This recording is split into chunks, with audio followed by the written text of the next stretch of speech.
These are just simple 3" by 2.5" pine blocks that I glued up using some Type-On 2 glue.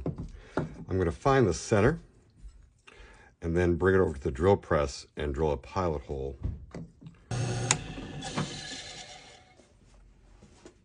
So we needed a hole that was 1 5/16" in order to fit the end of this chair leg. And I don't have a Forstner bit that's big, but what I do have is my dad's bit brace with an adjustable bit.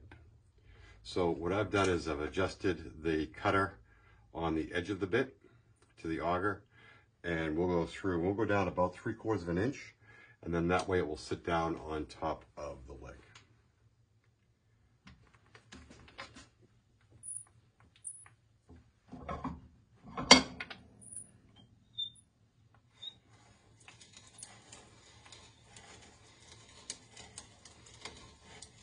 So now what we're going to do is we're going to drill down with a 3/4 inch down, and then that way we'll be able to have a complete pass through.